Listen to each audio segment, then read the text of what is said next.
नमस्कार, मैं हूं आपके साथ निलोफर अंसारी और आप देख रहे हैं न्यूज समाचार जनता की आवाज।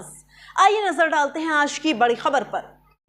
3 मई 1999 कश्मीर में कारगिल के बटालिक टाउन में रहने वाले शेपर्ड ताशी नामग्याल अपने खोए हुए बैल को ढूंढते हुए एक ऊंची पहाड़ी पर चढ़ जाते हैं, जहां से उन्हें कुछ दूरी पर पठानी कपड़े पहने लोगों की एक टोली दिखती है।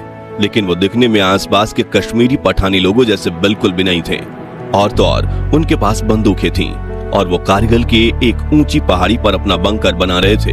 तभी ताशी नामग्याल दबे पांव वहां से भाग निकलते हैं और अपने गांव के पास मौजूद भारतीय सेना की चेक पोस्ट पर इस बारे में खबर देते हैं, जो सुनकर सैनिकों को लगता है कि ये कोई पाकिस्तानी आतंकवादियों की टोली होगी और वो तुरंत हाई कमांड को इसकी खबर देते हैं, क्योंकि 3 महीने पहले ही भारत के तत्कालीन प्रधानमंत्री अटल बिहारी वाजपेयी पाकिस्तान के दौरे पर गए थे, जहां पाकिस्तानी पीएम नवाज शरीफ की मौजूदगी में उन्हें 21 तोपों की सलामी दी गई थी।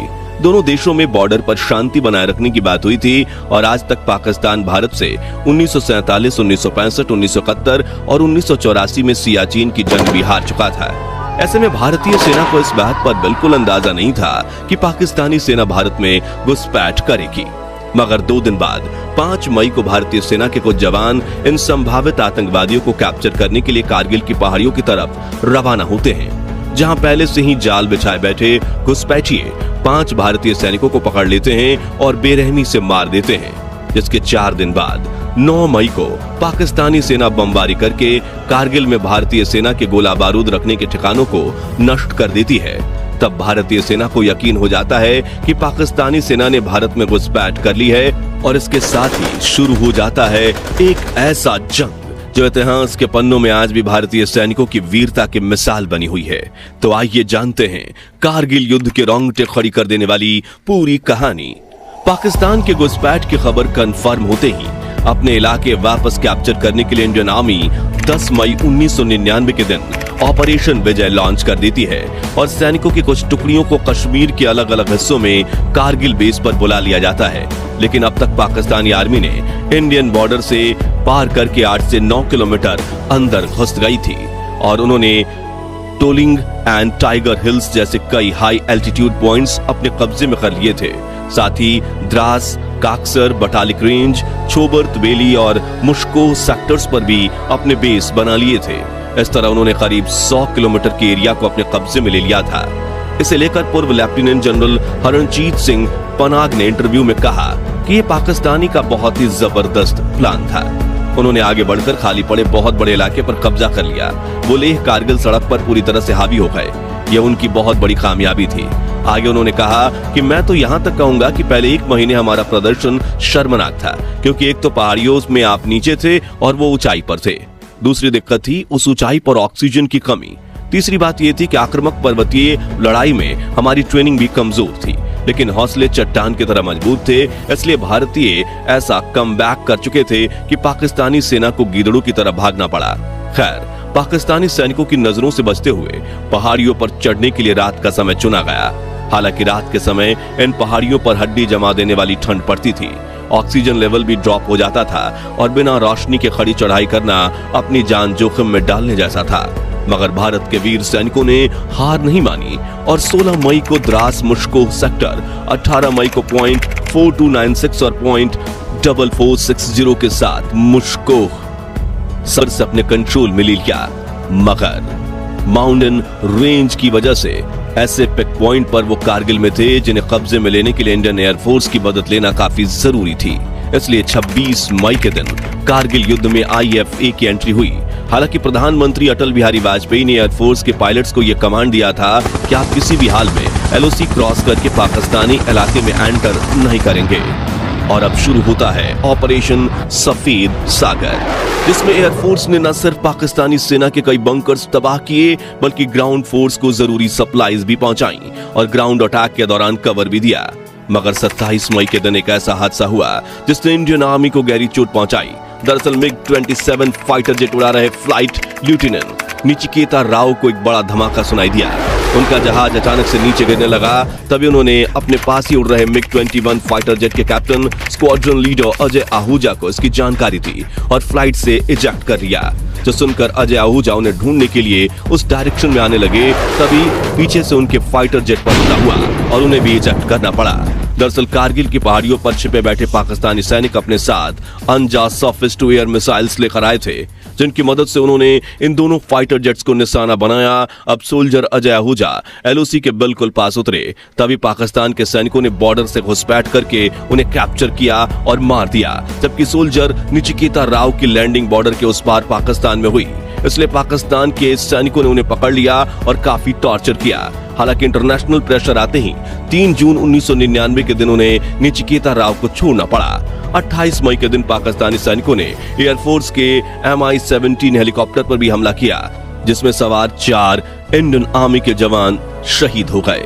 इन हमलों से भारत को काफी ज्यादा नुकसान हुआ था और अब पाकिस्तानी सेना ने अपनी घुसपैठ के असल मकसद पर काम करना शुरू किया।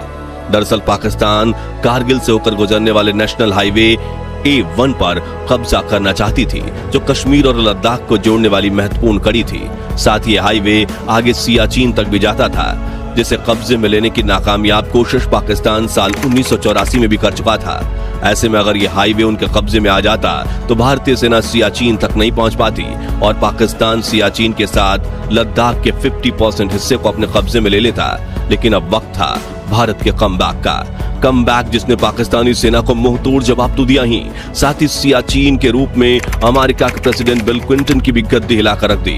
दरअसल कारगिल युद्ध में अमेरिका लगातार पाकिस्तान का साथ दे रहा था और उसने भारत पर कई सैंक्शंस भी लगा दिए थे, जिससे कोई भी देश भारत को हथियार सप्लाई नहीं कर रहा था। लेकिन चीनी की ढेर में अंदर तक घुस चुकी इन चींटियों को भारत ने मसलना शुरू कर दिया।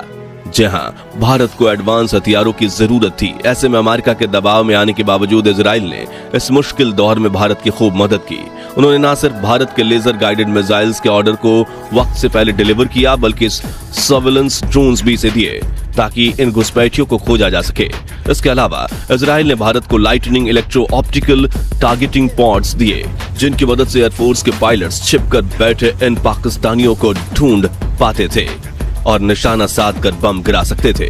हालांकि IAF के पास सिर्फ 60 लेजर मिसाइल्स थीं, जो काफी नहीं थीं। इसलिए वायुसेना ने एक जुगाड़ निकाला और अपने पास बड़े डम्ब बम्स को इस्तेमाल करना शुरू किया, जो कहीं पर भी टारगेट साधने में काबिल नहीं थे। लेकिन पायलट्स पहले लाइटनिंग पॉइंट्स से टारगेट खोजते थे, फिर उसके ठीक ऊपर जाकर बम गिरा देते थे, जिसके अगले कुछ दिनों में पाकिस्तानी सेना के दर्जनों बंकर्स तबाह हो गए और पाकिस्तान के घुसपैठ ऑपरेशन की नींव हिल गई।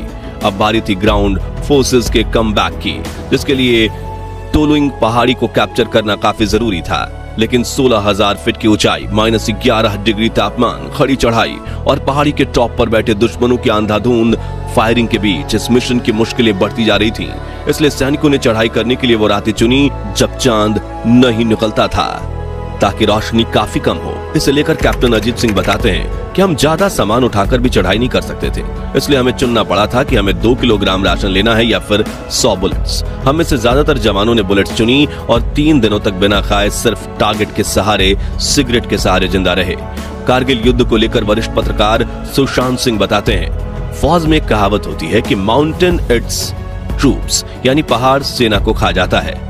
अगर जमीन पर लड़ाई हो रही हो तो अटैक फोर्स डिफेंस फोर्स से कम 3 गुना बड़ी होनी चाहिए, लेकिन कारगिल जैसी पहाड़ियों में यह नंबर 27 गुना तक पहुंच जाता है। यानी अगर पहाड़ की चोटी पर दुश्मन का एक जवान बैठा हुआ है तो उसको हटाने के लिए आपको 27 जवान भेजने होंगे।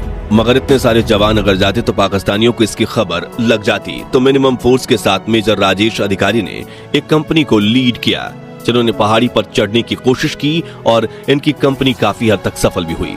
लेकिन जब ये चोटी से मात्र 15 मीटर की ऊंचाई पर थे तो पाकिस्तानी सैनिकों ने इन्हें देख लिया और ओपन फायरिंग शुरू कर दी, जिस वजह से इन्हें पीछे हटते हुए चट्टानों में छिपना पड़ा। यानी अब इनकी टीम जमीन से 15,000 फीट की ऊंचाई और चोटी से 1000 फीट नीचे फंस चुकी थी, जिनमें मदद पहुंचाने के लिए कर्नल रविंद्रनाथ ने 90 सोल्जर्स की टीम बनाई और 12 जून को यह टीम फंसे हुए सोल्जर्स तक पहुंचने में कामयाब हुई, जिन्हें खाना पानी और हथियार दिए गए।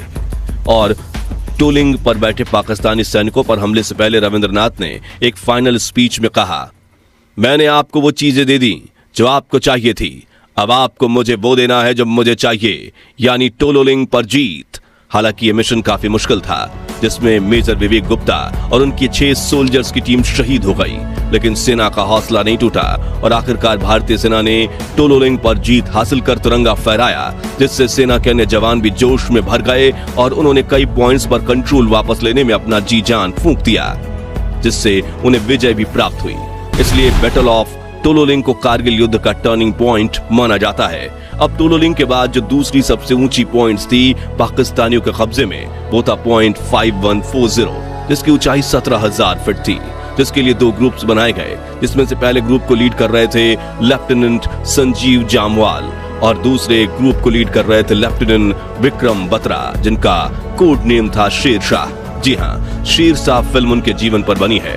इन दोनों सोल्जर्स को अपनी विक्ट्री सिग्नल चुनने के लिए कहा गया ताकि वो आर्मी को अपनी जीत की खबर दे सकें, जिसमें संजीव जामवाल ने चुना ओह ये और विक्रम बत्रा ने चुना ये दिल मांगे मोर, और दोनों ही टीम पॉइंट 5140 को कैप्चर करने में सफल रही।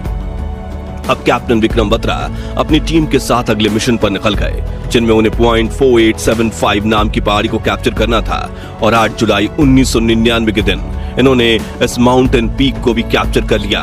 लेकिन वहां एक पाकिस्तानी सैनिक छिपा बैठा था, जिसने कैप्टन बत्रा को पीठ पीछे गोली मारी, जो उनकी छाती को चीर कर आगे निकल गई। वो शहीद हो गए।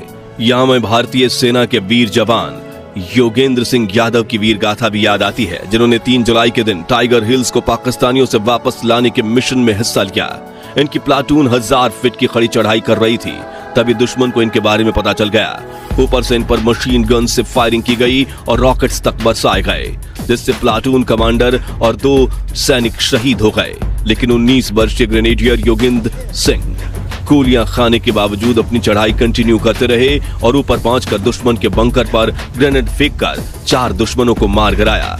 इनकी हिम्मत देखकर प्लाटून के बाकी सोल्जर्स में भी हौसला जाग उठा और सभी ने मिलकर टाइगर हिल्स पर दुश्मनों के सभी बंकर तबाह कर दिए।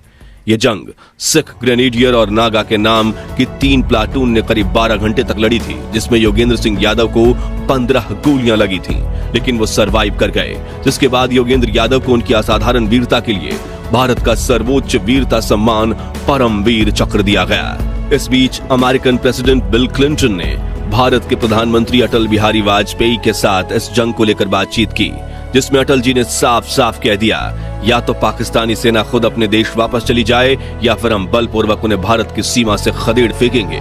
अटल जी की ये बात सुनकर घुसपैठ करने वाले अपराधियों का साथ देने वाले प्रेसिडेंट बिल क्लिंटन के पसीने छूट गए। तभी अटल जी ने अपनी कड़क आवाज में बिल क्लिंटन से कहा, मैंने सुना है पाकिस्तान इस युद्ध में परमाणु हथियार का भी इस्तेमाल कर सकता है, और अगर ऐसा हुआ तो यकीन मानिए अगली सुबह का सूरज निकलने से पहले तक पूरा पाकिस्तान दुनिया के नक्शे से गायब हो जाएगा। अटल जी की बात सुनकर बिल क्लिंटन समझ गए कि भारत में घुसपैठ करके पाकिस्तान ने काफी बड़ी भूल कर दी है और उसका साथ देकर हम भी इस गलती के भागीदार बन चुके हैं। ऐसे में उन्होंने पाकिस्तान के प्रधानमंत्री नवाज शरीफ पर दबाव डालना शुरू किया कि अपनी सेना को वापस बुलाओ। लेकिन सेना के लीडर परवेज मुशर्रफ ये बात मानने के लिए तैयार नहीं थे, क्योंकि 1984 में सियाचिन युद्ध में भारत के सैनिकों ने उन्हें धूल चटा दी थी। इसलिए अपनी अकड़ में व्यक्तिगत खुन्नस निकालने के लिए उन्होंने करगिल पर हमला शुरू किया था। मगर अब एक तरफ से इंटरनेशनल प्रेशर आ रहा था और दूसरी तरफ भारतीय सेना घुसपैठियों को चुन चुन कर मार रही थी। इसलिए 11 जुलाई के दिन पाकिस्तानी सैनिक बॉर्डर से वापस अपने देश चले गए और 14 जुलाई के दिन प्रधानमंत्री अटल बिहारी वाजपेयी ने ऑपरेशन विजय को मिली सफलता की घोषणा कर दी। इस जंग में भारतीय सेना के 527 जवान शहीद हुए, जबकि इंडियन आर्मी ने पाकिस्तान की घुसपैठ सेना के 2700 से 4000 सिपाहियों को मार गिराया। और उस दिन के बाद पाकिस्तान ने आज तक भारत के सामने सीधी जंग छेड़ने की हिम्मत नहीं की। तो दोस्तों, अगर आपको भी करगिल युद्ध में भारत को विजय दिलाने वाले भारतीय सैनिकों पर गर्व है तो कमेंट बॉक्स में जय जवान जय हिंदुस्तान जरूर लिखिए, ताकि अगर कोई भी सोल्जर या उनके परिवार वाले ये वीडियो देख रहे हों तो उन्हें पता चले कि हम भारतीय हमारे सैनिकों के बलिदान की कितनी दिल से कद्र करते हैं। यह कहानी पसंद आई हो तो वीडियो को लाइक और शेयर करके 11,000 लाइक्स के लक्ष्य को हासिल करने में हमारी मदद कीजिए। और ऐसे ही रोंगटे खड़ी कर देने वाली कहानियां सुनते रहने के लिए चैनल को सब्सक्राइब करके पास वाली घंटी जरूर बजा दीजिए। जय हिंद, जय भारत।